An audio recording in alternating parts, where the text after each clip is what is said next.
Coming back from my previous life, I decided to avoid every opportunity to cross paths with Ethan Jong this time around. When he said he wasn't going home for the holidays, I packed my bags and returned to the village alone. When he helped Lucy Snow rent a place next door, I moved out. When he chose to stay and work at the university, I applied to a school in the Northwest. In my last life, even when I was old, even our children urged me to divorce him. They said it was so he and Lucy could finally be together after death, as their tragic love story deserved. As I stared at the acceptance letter in my hand, tears almost fell. No one knew I had been reborn. At the very last moment, I had changed my university application to the Northwest Institute of Technology. Even my teacher was surprised. "Didn't you say your fiancé was staying at the university? How could he wait for you if you go so far away?" I smiled and replied brightly, "It's the era of free love now. Childhood betrothals are just remnants of a feudal society, completely outdated."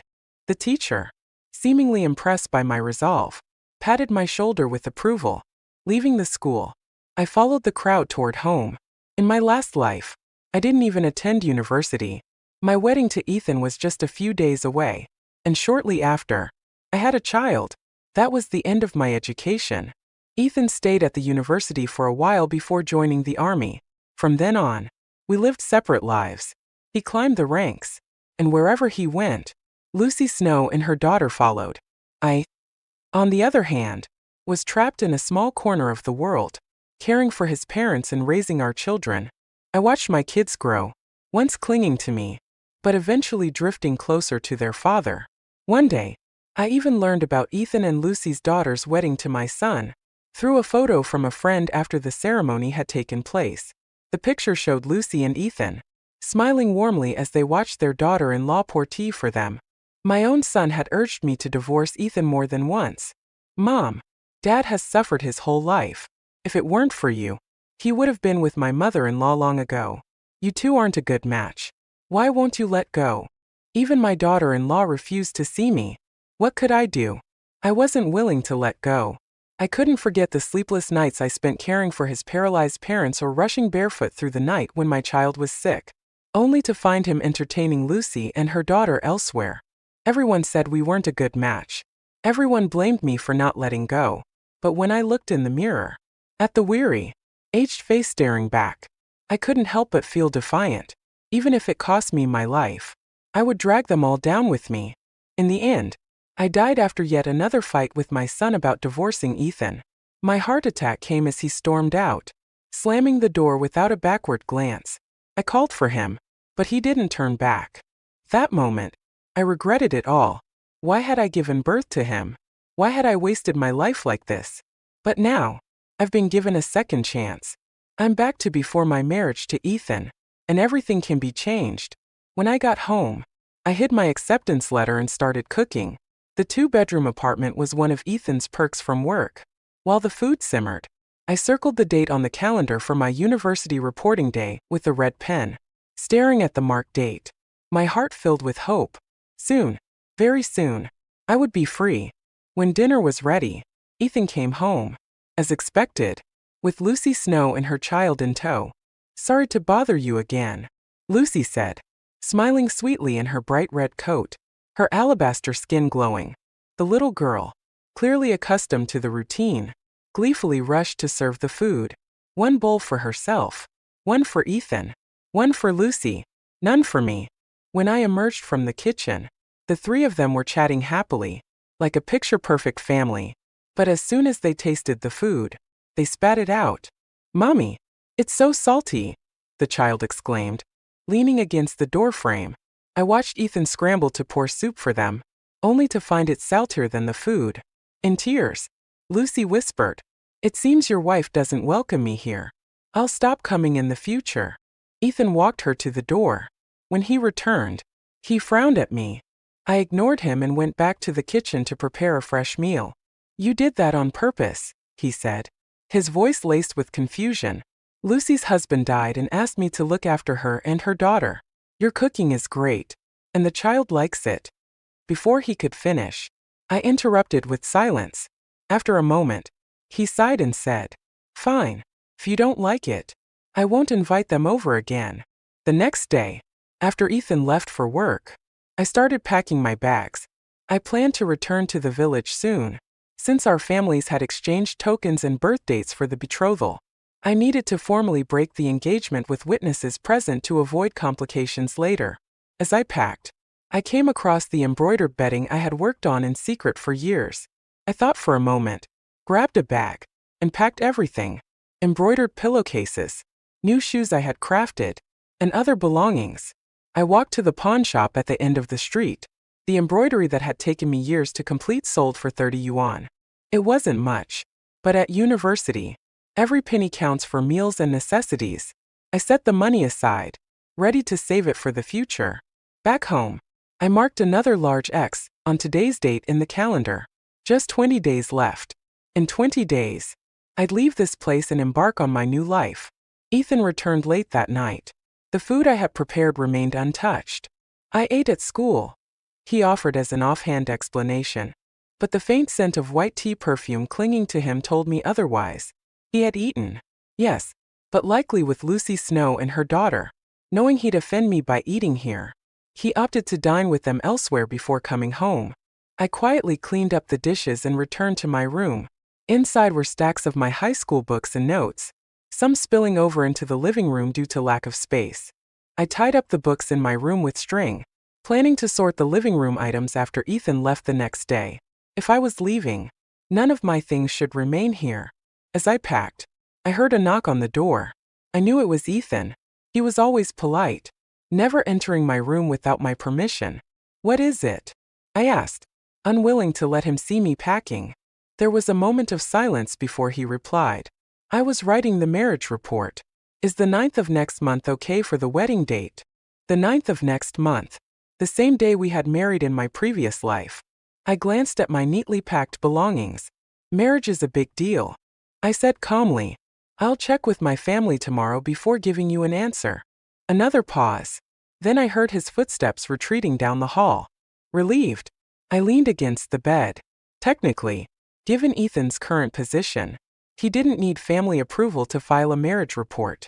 My parents were gone, and his family had taken me in due to our childhood betrothal. To everyone else, I was already part of the Jiang family. This marriage report was just a formality. After all, Ethan was attractive, capable, and kind to me. Anyone could see that I had long since fallen for him. I owed the Jiang family, but I had already spent a lifetime repaying that debt. I didn't owe them anymore. This time, I would walk my own path, a path without Ethan Jiang. The next morning, to my surprise, Ethan had prepared breakfast, fried eggs and 8 treasure porridge, my favorites. In 3 years of living here, he had rarely done this. I sat silently at the table, the clinking of utensils the only sound. "I'll take a leave of absence and go back with you," Ethan suddenly said, breaking the silence. Startled, I instinctively shook my head. "I'll drive you back. It's not safe for you to go alone," he said, frowning. I was about to refuse when a little girl ran through the door. "Godfather." She had pink butterfly bows in her hair and dove straight into Ethan's arms. "Nian Nian, why are you here? Where's your mom?" Ethan asked, glancing toward the door. Nian Nian looked up at me hesitantly. "Mom said Auntie doesn't like her, so she didn't dare come." I stared silently at the little girl who, in my past life, married my son yet never once appeared in front of me. Though she was only 3, her beauty was already apparent. No wonder my son, 4 years younger than her, had worshipped her and her mother as though they were deities. As expected, Ethan quickly left with Nian Nian, saying Lucy wasn't feeling well. Without another word to me, he rushed out the door with the child. I chuckled bitterly. At least now I didn't have to come up with an excuse to go back on my own. I picked up a pen and marked another large X on today's date in the calendar. 19 days to go.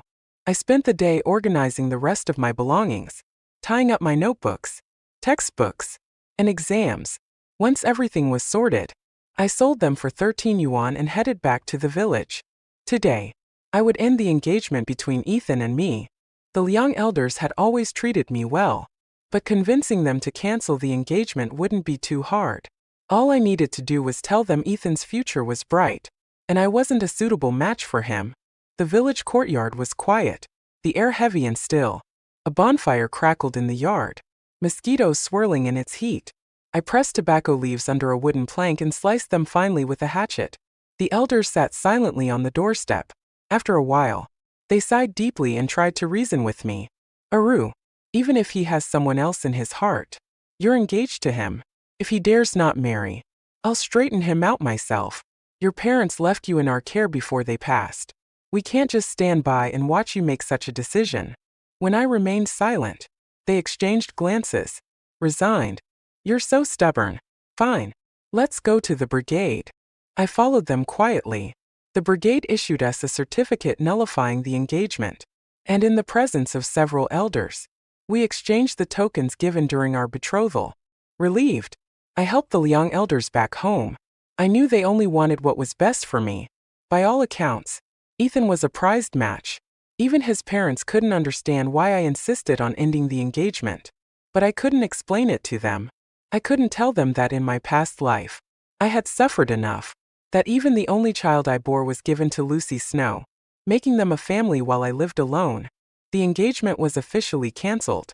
The Liangs, ever kind, said, "From now on, you're our daughter." I didn't mention that I was going to the Northwest for school, but I stayed with the Liang elders for half a month before leaving. When it was time to go, Mr. Liang walked me all the way to the village entrance, endlessly reminding me to treat their home as my own and to visit often. It wasn't until I arrived at the town to buy my ticket that I found they had slipped 200 yuan into my bag. Tears streamed down my face uncontrollably. When I returned to Ethan's apartment, the first thing I did was mark 15 bold red XS on the calendar. Only 4 days left. Just 4 more days. I was carrying my luggage to my room when I heard the door open. Ethan had just returned from work, accompanied, as usual, by Lucy Snow and Nian Nian. "You're back," Ethan said, sounding surprised.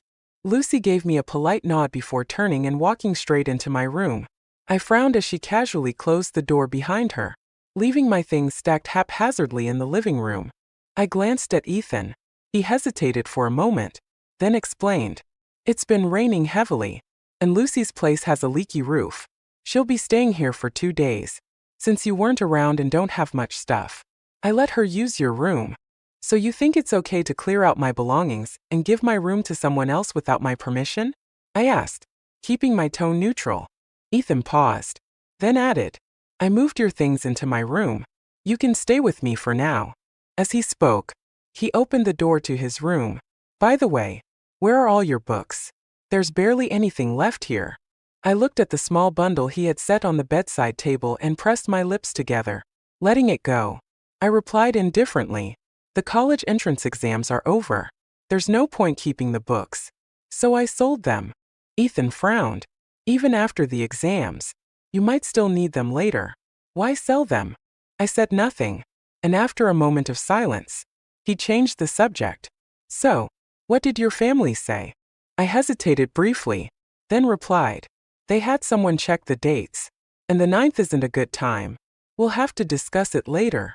This was the excuse I had agreed upon with the Liang elders to buy myself more time. Once I left in a few days, I'd explain everything to Ethan. Ethan didn't seem suspicious.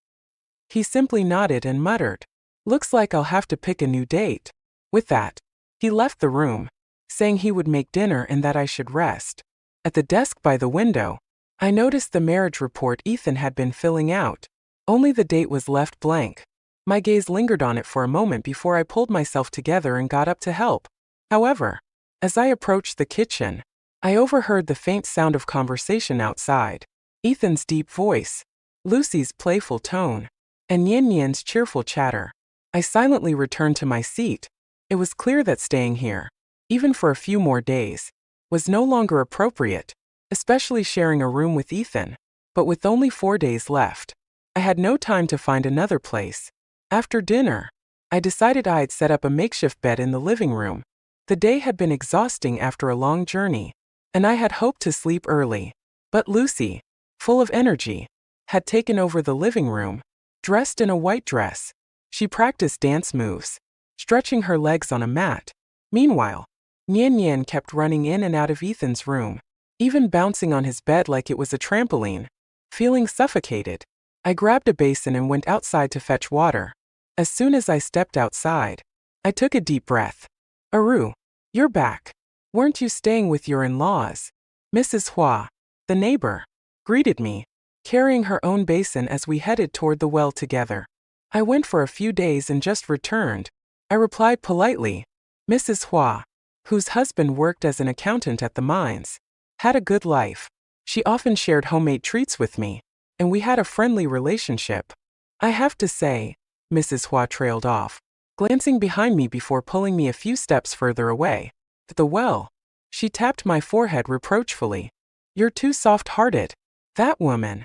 Her husband is gone, yet she's flaunting herself everywhere. Why would you let someone like her into your home? Ethan is a catch, like honey attracting flies, and you just invite trouble right in.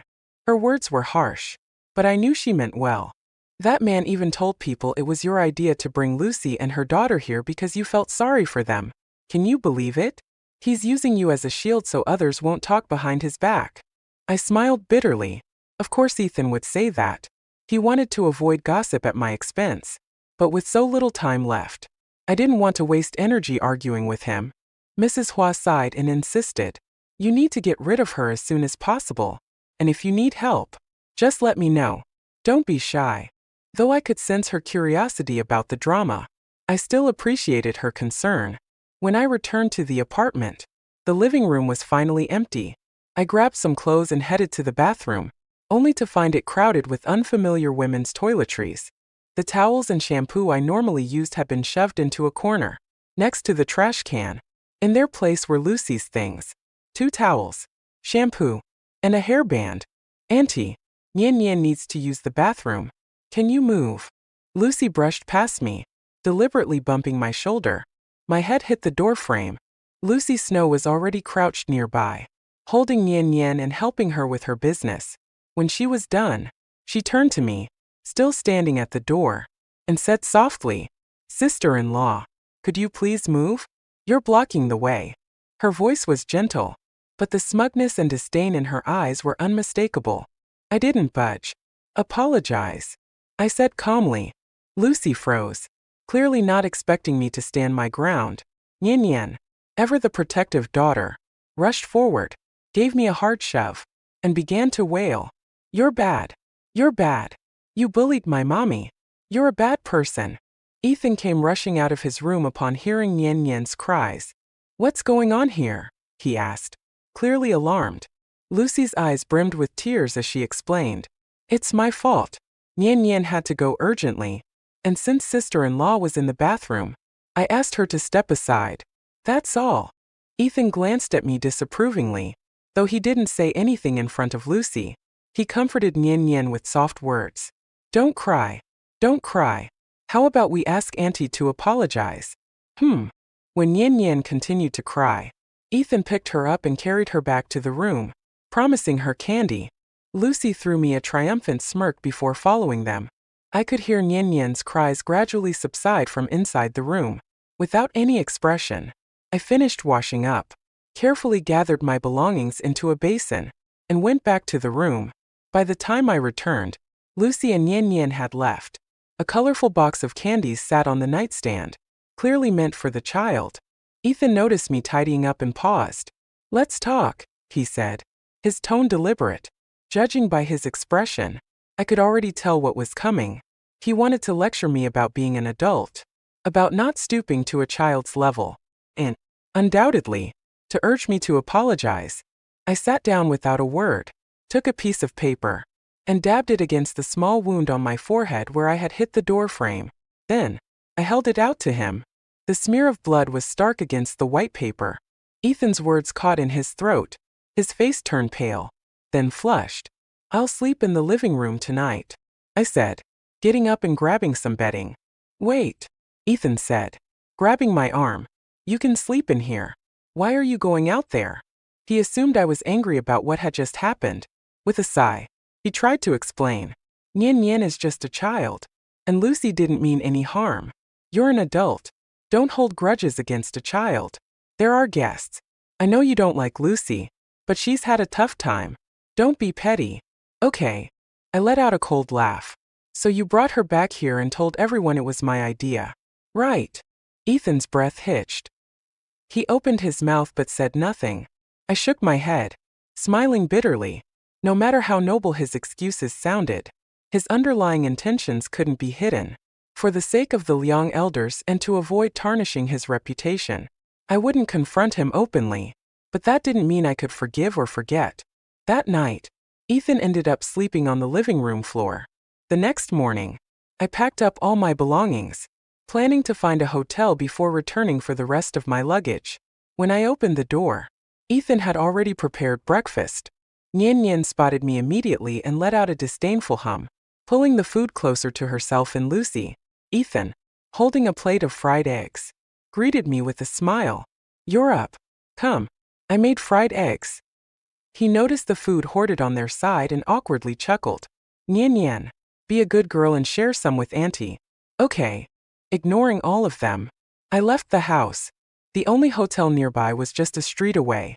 I booked the cheapest room for 3 days, paying 21 yuan in total, including a deposit.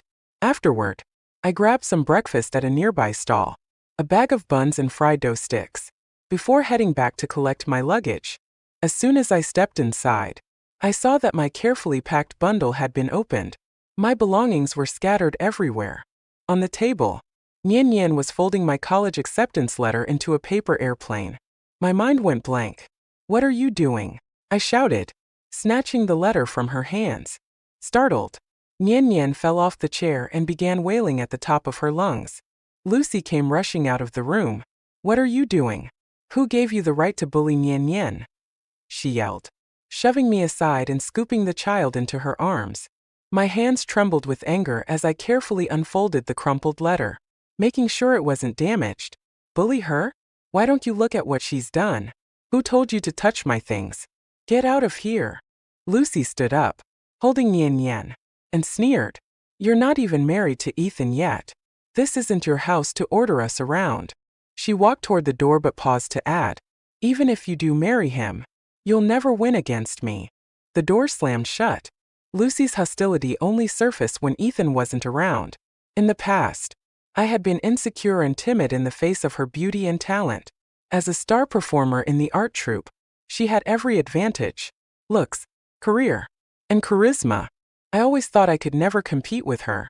But now, having a second chance, I realize, why should I even try? In Ethan Zhang's heart, Lucy Snow was always the most important. But aside from him, wasn't there more to my life? I could go to college. I could contribute to the development of my country. I could see the world, broaden my horizons, and enrich my knowledge. This swamp of a situation would only hold me back. After finishing my packing, I drew another bold X on the calendar. Then, I shouldered my bag and left for the hotel I had booked. When I was first reborn, I considered confronting Lucy at her workplace. After all, she had ruined my previous life. My anger was hard to suppress. But what would come of it? As long as Ethan remained by her side, even if she lost her job, he'd support her. For Lucy, it wouldn't be much of a loss. And as long as I cared about repaying the Liang elders for their kindness, as long as I didn't want to destroy Ethan completely, Lucy would remain untouchable. The real issue, after all, was Ethan himself. If his thoughts were upright, Lucy would have no hold over him. There were so many of Ethan's comrades from the army.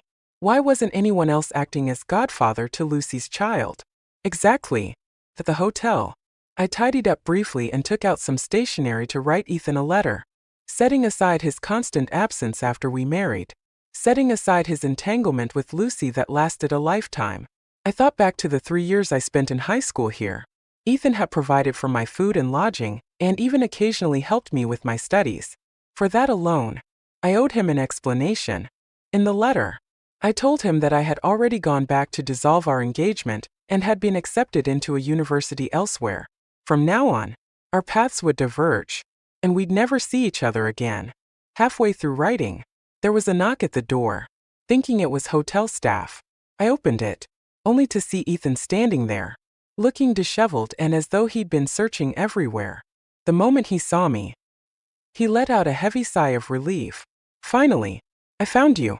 As long as you're safe, That's all that matters. I stayed silent, expecting him to scold me. All right, don't be mad anymore. Come back with me, he said as he squeezed into the room, reaching for my belongings to help pack. I quickly pressed my half-written letter under a book, but his eyes fell on a silver bracelet peeking out of my bag. His expression shifted as he picked it up. Why is this bracelet here? Wasn't it with my mother? I froze, cursing myself for not putting it away earlier. In the afternoon, when Yin Yin had rummaged through my things, a small bell had fallen off, and I'd fixed it. This bracelet was the token from our childhood betrothal, which I'd retrieved recently. Ethan's face grew more perplexed. Why do you have this bracelet? It should be with my mom. As I scrambled for an explanation, he suddenly chuckled. I get it. My mom must have asked you to bring it to me. He placed the bracelet back into my bag and added casually, just keep it for now. We're getting married soon anyway. So what's mine is yours. I relaxed slightly, but my hand still pressed firmly against my bag. Ethan frowned. Are you still upset? Yin Yin was wrong. Sure, but she's just a child. Stop being so dramatic. Do you know how worried Lucy was when you ran out? She even scraped her knees looking for you and is still resting at home. I stared at him coolly, and his words faltered. You know. I began with a laugh. This afternoon, your daughter was rummaging through my bag. When I told her to stop, your precious Lucy said I had no right to tell her off. She even said that even if I married you, I wouldn't be able to compete with her. Ethan's expression darkened. What? My daughter? She's just my goddaughter. I ignored him and continued. You use the excuse of taking care of a comrade's widow to get close to her. But if your late comrade knew how you've been taking care of his wife, do you think he'd rest in peace? My sharp words pierced through his self-deception. His face paled, and he staggered slightly. After a long pause, he managed to say, Fine. If you're not coming back, stay here and reflect. I'll come back for you in a few days. With that, he turned and left in a hurry, muttering, I never wanted to wrong you. I'll go back and file the marriage report now. I shut the door with a blank expression. How ridiculous. In his eyes, agreeing to marry me was some grand favor for which I should be eternally grateful. The next day, I went to my teacher to pick up my train ticket, worried I wouldn't get a seat. My teacher had gone out of their way to arrange everything for me, and even contacted some acquaintances in the Northwest to look out for me. After sharing lunch with my teacher, I bought some local specialties as gifts for my future roommates. On the last night before leaving, I went to bed early. I thought I'd be restless, overwhelmed with emotions, but surprisingly, I fell asleep almost immediately. The next morning, I handed my letter for Ethan to the hotel front desk, checked out, and headed to the train station with my luggage. The 2-day train ride was bumpy, and I could only catch bits of sleep here and there. When I finally arrived at the university, I felt a deep sense of relief. After completing the registration process, my days became filled with intensive coursework. Having never had the chance to attend college in my previous life, I cherished every moment this time. Except for eating and sleeping, I spent all my time in class or at the library. 3 months into my studies, I received the first letter from Ethan. I wasn't surprised he had found me. A month earlier, I had already received word from my teacher that he had been asking about my whereabouts. Ethan Jiang had gone to see my teacher, and he knew I was in the Northwest. So, when I received a letter from him, I wasn't surprised. In his letter, Ethan said he did not agree to dissolve our engagement. He wrote that, in his heart, I had always been his wife. He insisted there was nothing between him and Lucy Snow and acknowledged that he knew I disliked her. He claimed he had already sent her away and would never see her again. He also said he would wait for me to return. Enclosed with the letter was 100 yuan. I put the letter away without replying, and I didn't touch the money. University coursework was demanding, while my grades were at the top of my class, and I had received scholarships. My monthly living expenses still weighed heavily on me. I had thought about finding a part-time job, but when my teacher heard about this, he scolded me and began sending me 50 yuan each month. In his letter, he made it clear the money was a loan, and at the end of the letter, he cheekily added, Don't worry, my wife knows about this and supports it wholeheartedly. For some reason, Tears started streaming down my face. In my past life, I had experienced despair, regret, and hatred, but I had never shed tears. In this life, I had remained composed as well. Yet now, the tears came freely. I cried uncontrollably, alarming my roommates, who quickly came over to comfort me. After that cry, I redoubled my efforts. Ethan's letters arrived every month, always with 100 yuan enclosed. In the final month of the semester, his letter admitted that he didn't think I would ever come back. Still, he promised to visit me and spend the new year together. But Ethan never came, and the letters abruptly stopped. Later, I learned from my teacher that Ethan had married Lucy Snow. My teacher wrote that the situation had been tumultuous. Ethan had originally applied for a transfer to join me, but someone reported him for improper relationships. Since I was gone and unavailable as a witness, the case was suppressed. However, Lucy lost her job because of the scandal, leaving Ethan with no choice but to marry her. My teacher's words were heavy but sincere. In hindsight, you are incredibly fortunate. You avoided what could have been a lifetime of misery. I knew I was lucky to have been reborn before my college applications, lucky to have avoided the quagmire of my previous life. A year later, I received another letter from Ethan. The first line read, "I'm sorry." He confessed that Lucy herself had been the one to report him. When Ethan wrote the transfer application to join me, Lucy had begged him to stay, but he refused.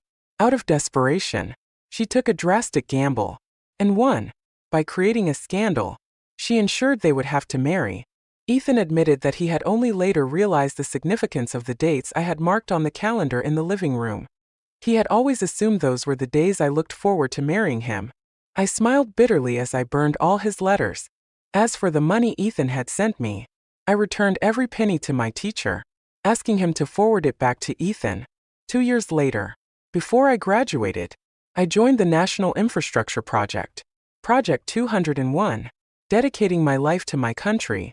I gave my years to my homeland, with no thought of return.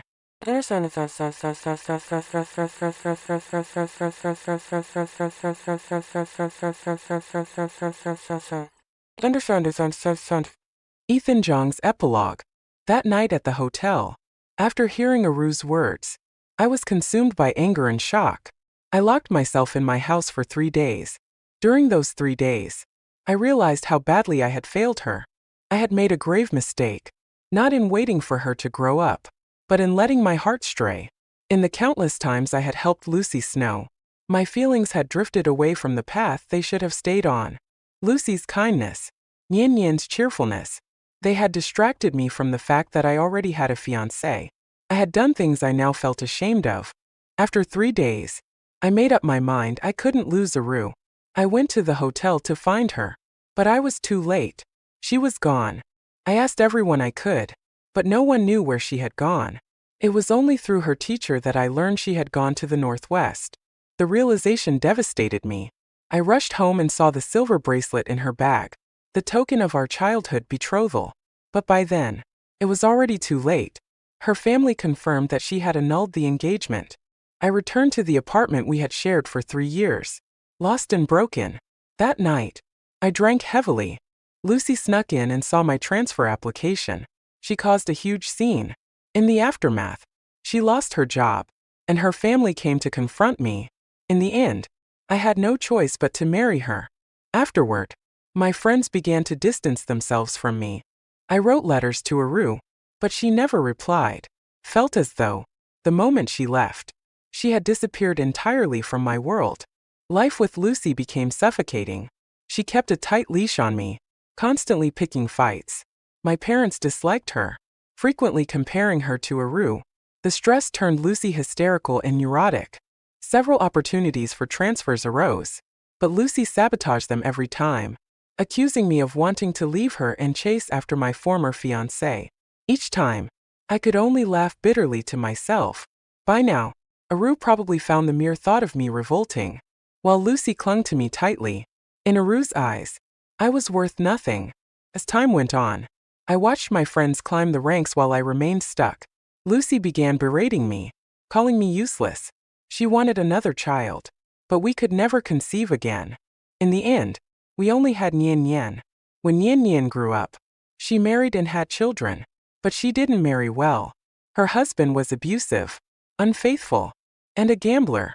Lucy spent her days crying over Nian Nian's situation. Yet when Nian Nian wanted a divorce, Lucy adamantly opposed it. Every argument ended the same way.